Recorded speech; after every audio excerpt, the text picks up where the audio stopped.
Alors, c'est quoi ce singe dont je parle? Et puis c'est qui ce mec chelou là? Et qu'est-ce qu'il veut dire? Eh ben je vais répondre à toutes ces questions. Alors le singe, c'est le petit truc dans ta tête qui t'empêche d'être dans le moment présent. Les petites voix là qui fait que t'es plus là. T'es avec des amis comme ça, tu discutes et puis t'es pas vraiment là. Bon allez, je reviens.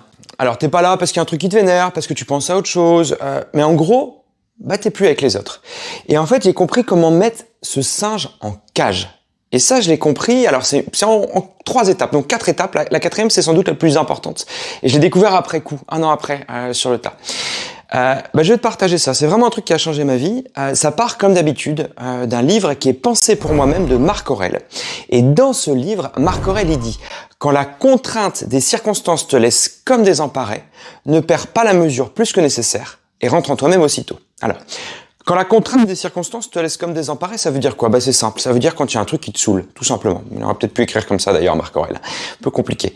Ne perds pas la mesure plus que nécessaire et rentre en toi-même aussitôt.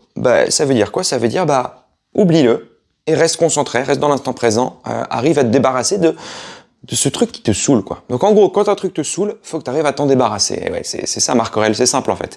Et en fait, le truc, c'est que j'aurais pu refermer le livre en me disant, ok, c'est cool, et puis l'oublier. Mais je me suis dit, comment transformer ça en un jeu, comment gamifier ma vie, et faire en sorte que j'arrive, quand la contrainte des circonstances me laisse comme désemparé, à rentrer en moi-même aussitôt.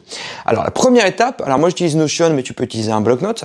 Première étape sur 4, c'est que je me suis dit, à chaque fois qu'il y a un truc qui me perturbe, entre guillemets, je vais le noter. Je vais noter le temps, ça arrive tel jour, à telle heure. Bon. Deuxième étape, évidemment, rentre en toi-même aussitôt. J'ai essayé d'aller le plus rapidement possible revenir à mon état initial, c'est-à-dire présent avec les autres, sans réfléchir à ça. Ça, je me suis chronométré. Et j'ai noté. Tiens, là, au début, je mettais 3 minutes, puis petit à petit, j'ai baissé, parce qu'avec le temps, c'est comme un muscle, tu t'améliores. Troisième chose, hyper importante. Tu notes le pourquoi. Pourquoi tu, à un moment donné, étais ailleurs? Pourquoi? Est-ce qu'il y a un truc qui t'a énervé? Est-ce qu'il y a un truc qui t'a saoulé? Est-ce que tu as pensé à un truc dans le passé, dans le présent, etc.? Pourquoi? Donc, j'ai fait ça pendant près d'1 an. Et j'ai découvert la petite pépite à la fin de l'année. Pourquoi? Parce que j'ai relu ça. Je me suis dit, ok, maintenant je vais relire toutes les fois où j'ai vrillé. Alors déjà, j'ai constaté que petit à petit, je vrillais moins. En janvier, j'étais autour de 5 fois. C'est pas énorme non plus, 1 fois par semaine. Mais en décembre, j'étais autour de 1 fois.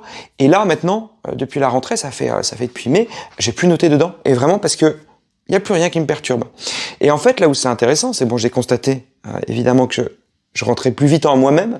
Mais là où c'est intéressant, c'est que je me suis lu et j'ai compris mon mode de fonctionnement. C'est-à-dire que, en fait, j'ai réalisé que j'avais 2 raisons pour lesquelles je vrillais. Je pensais qu'il y en avait beaucoup plus. Comme ça, au début, on se dit, il y a 10 000 raisons. Non, il y en a 2.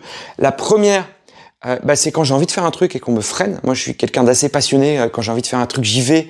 Et souvent, à juste titre d'ailleurs, les gens me disent, fais pas ça. Ou tu devrais penser à ça. Et je me sens freiné dans mon élan. Et je sais que c'est bête, mais je sais que ça me saoule. Et le petit 2, c'est l'espèce de peur du rejet quand je suis dans un échange avec quelqu'un de peu empathique.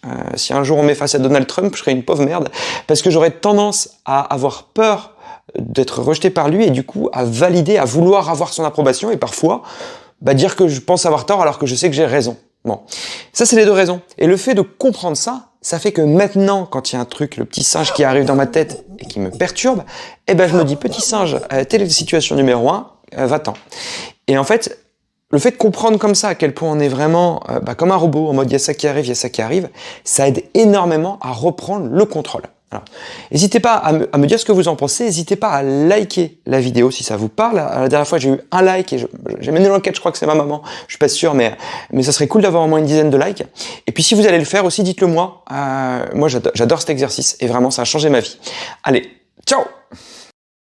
S'il vous plaît! S'il vous plaît! S'il vous plaît! S'il vous plaît!